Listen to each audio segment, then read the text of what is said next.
আলাইহিস সালাম আল্লাহরে বললেন, আল্লাহ এই মহাপ্লাবনে আপনি আমার ছেলেকে মারবেন না, ইন্নাহু মিন ইবনি, নিশ্চয়ই এই ছেলেটা সে আমার সন্তান, আমার ঔরসজাত। আল্লাহ বললেন, না নূহ, তুমি ভুল বলেছো, সে তোমার সন্তান নয়। ঔরসজাত হলেই সন্তান হয় না, ঈমান আনা লাগে। চিল্লায় বলেন ঠিক কিনা? নূহ আলাইহিস সালামের এই মহাপ্লাবন নূহ আলাইহিস সালামের সন্তান কানাআনকে রক্ষা করতে পারে নাই। এজন্য মুমিন পরিবারের ভালোবাসার ভিত্তি হচ্ছে ঈমান। আওয়াজ করে বলতে হবে, বিশ্বাসীদের পরিবারের ভালোবাসার ভিত্তি কি? আরো জোরে বলেন, ভিত্তি কি? ঈমান। এজন্য আমাদের পরিবারগুলো আমাদের জন্য রহমত, আমাদের পরিবারগুলো আমাদের জন্য আল্লাহ তাআলার পক্ষ থেকে মার্সি, ব্লেসিংস এন্ড বাউন্টিজ। এই পরিবারের বন্ধন যেন কখনো নষ্ট না হয়, আমরা যেন পারিবারিক সম্প্রীতি ভালোবাসা কখনো নষ্ট না করি। এখন ওয়েস্টের ধাক্কায়, পাশ্চাত্যের কালচারের ধাক্কায় আমাদের পরিবারগুলো নষ্ট হতে শুরু করেছে, ঠিক কিনা?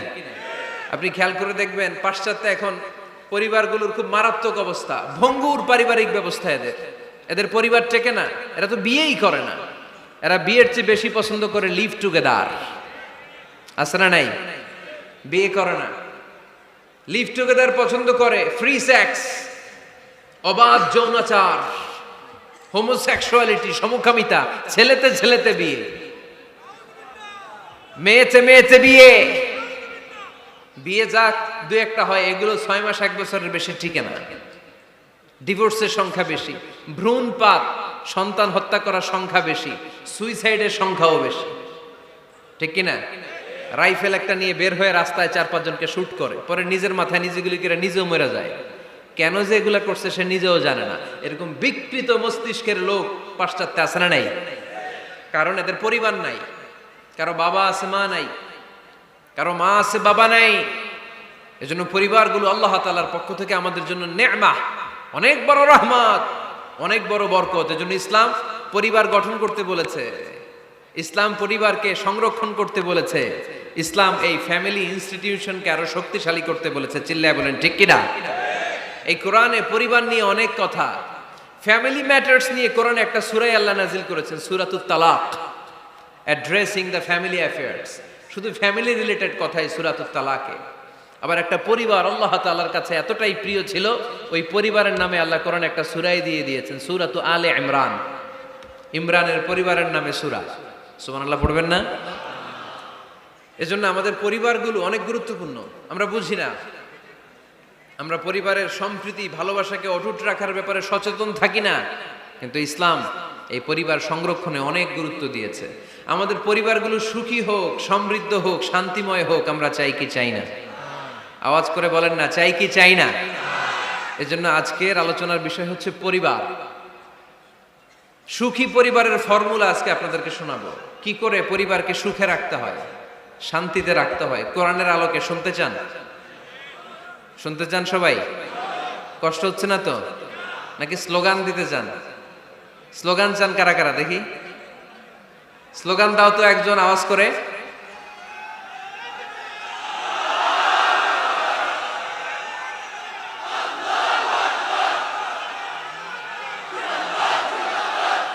আমাদের পরিবার আছে না? পরিবার হচ্ছে শান্তির নীড়। যার পরিবার নাই সে নীড়হারা পাখির মতো, ঠিক কিনা? এর সেবা করার কেউ নাই, এর খোঁজ খবর নেয়ার কেউ নাই, একে ভালোবাসার কেউ নাই। পরিবারের ভেতরে আছে ভালোবাসাবাসী, পরিচর্যা, অসুস্থ হলে সেবা শুশ্রূষা, যত্ন আত্মি। আমরা একটা প্রশান্তির জায়গা খুঁজে পাই পরিবারের ভেতরে, ঠিক কিনা? এজন্য আমি যদি জান্নাতে যাই, আমি চাই আমার পরিবারের সবাইকে নিয়ে যাব, ঠিক কিনা? নাকি আপনারা একা একা জান্নাতে যাবেন? একা একা জান্নাতে যেতে চান কারা কারা দেখি হাত তুলে। হ্যাঁ, ওই যে হাত তুলছে একজন। একা একা যাইতে আয় বালা না, একা একা যাওয়া যাবে না, আমরা সবাই মিলে যাব ইনশাআল্লাহ। পড়েন। এজন্য রাব্বুল আলামিন বলেন, ইয়া আইয়ুহাল্লাযীনা আমানু কু আনফুসাকুম ওয়া আহলিকুম নারা ওয়াকুদুহান নাসু ওয়াল হিজারা আলাইহা মালাইকাতুন গিলাযুন শিদাদুন লা ইয়াসুনাল্লাহা মা আমারাহুম ওয়া ইয়াফআলুনা মা ইউমারুন। সুবহানাল্লাহ পড়েন। আল্লাহ ডেকে বললেন, ও বিশ্বাসীরা শোনো শোনো, তোমরা নিজেদেরকে জাহান্নামের আগুন থেকে বাঁচাও, নিজেদের পরিবার বর্গকেও ওই জাহান্নামের আগুন থেকে বাঁচাও। যেই জাহান্নামের রক্ষী ফেরেশতারা খুব নির্দয়, খুব নির্মম, এদের চেহারায় হাসি নাই। রব্বুল আলামিন তাদেরকে যা আদেশ করে তারা তাই পালন করে। ওই ফেরেশতারা আল্লাহর কোনো আদেশের অবাধ্য হয় না। ওই জাহান্নামকে ভয় করো, আর জাহান্নাম থেকে নিজেও বাঁচো, নিজের পরিবারকেও বাঁচাও। নিজেও বাঁচতে হবে, পরিবারকেও বাঁচাতে হবে। নিজেও জান্নাতে যেতে চাই, আব্বা আম্মা স্ত্রী সন্তান ভাই বোন সবাইকে নিয়ে জান্নাতুল ফেরদাউসে থাকতে চাই, ঠিক কি না? এজন্য রব্বুল আলামিন বিশ্বনবীকে আদেশ করলেন, ওয়া'মুর আহলাকা বিস-সালাতি ওয়াসতাবির আলাইহা। ও নবী, আপনি আপনার ফ্যামিলির সদস্যদেরকে সালাতের আদেশ করেন এবং নিজেও সালাত পালনে সচেষ্ট হন। একা একা সালাত পালন করলে হবে না, আপনার পরিবারের সবাইকে আপনি মুসল্লি বানান। নিজেও সালাত পড়েন, সন্তানদেরকেও সালাত কায়েমকারী বানান। আপনি একা একা নামাজ পড়েন, আপনার ছেলে নামাজ পড়েন, এরকম আছে না নাই? বাবা নামাজ পড়ে, মা নামাজ পড়ে না, আছে না নাই? ভাই নামাজ পড়ে, বোন নামাজ পড়ে না, আছে না নাই? আচ্ছা, আমি জান্নাতে থাকবো, আমার মা থাকবে জাহান্নামে, এটা ভাল লাগবে? আমি থাকবো জান্নাতে, আমার আব্বা জাহান্নামে, ভাল লাগবে কার কার? আমি থাকবো জান্নাতে, আমার ছেলে মেয়েগুলো জাহান্নামে। আমি জান্নাতের নাজ নিয়ামত ভোগ করবো, আমার স্ত্রী থাকবে জাহান্নামের আগুনে, এটা আমাদের ভালো লাগবে? এজন্য মুমিন পরিবারের সবাই আমরা জান্নাতে যেতে চাই। আমিও যাব, মা বাবাও যাবে, আমার স্ত্রী সন্তানরাও যাবে। এজন্য রব্বুল আলামিন বিশ্বনবীকে বললেন, নবী নিজেও জাহান্নামের আগুন থেকে বাঁচেন, আপনার পরিবার বর্গকেও জাহান্নামের আগুন থেকে বাঁচান।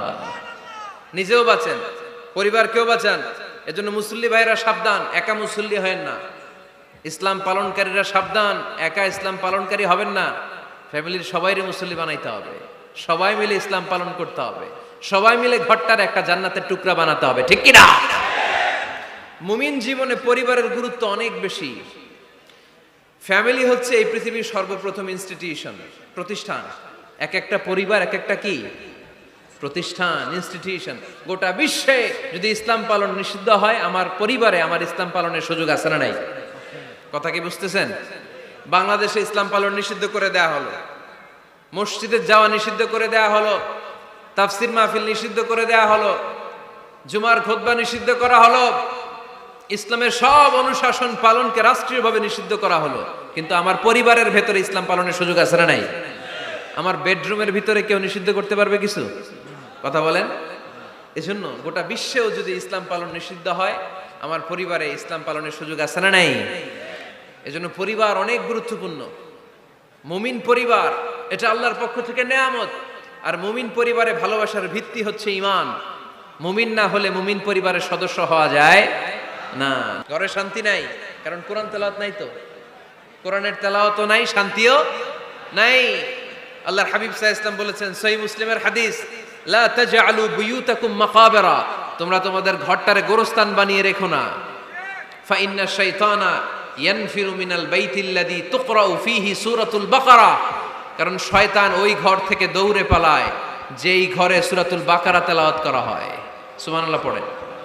এজন্য ঘর উদ্বোধনের সময় কোন সূরা পড়তে হয়? সূরা বাকারা। চিল্লায় পড়েন কোন সূরা? আওয়াজ করে পড়েন কোন সূরা? নতুন ঘর করছেন, নতুন দোকান করছেন, নতুন ফ্ল্যাট কিনেছেন, কোন সূরা পড়বেন? সূরাতুল বাকারা। শয়তান ওই ঘরে থাকে না। সহিহ মুসলিমের আরেকটা হাদিসে আল্লাহ রাসূল সাল্লাল্লাহু আলাইহি ওয়াসাল্লাম বলেছেন, ইকরাউ সূরাতাল বাকারা, তোমরা সূরা বাকারা তেলাওয়াত করো। ফা ইন্না আখযাহা বারাকা, যে সূরা বাকারা পড়ে আল্লাহ তাআলা ওই ঘরটায় বরকত দেয়। ওয়া তারকাহা হাসারা, আর যে সূরা বাকারা পড়ে না সে খালি আফসোস করে। ওয়ালা ইয়াস্তাতিউহাল বাতালা, কোন জিন, কোন পেতনি, কোন ব্ল্যাক ম্যাজিক, কোন জাদু টোনা বান ওই ঘরের কোন সদস্যকে কোনো ক্ষতি করতে পারে না। আবার সূরা বাকারায় একটা আয়াত আছে, কোরআনের সর্বশ্রেষ্ঠ আয়াত।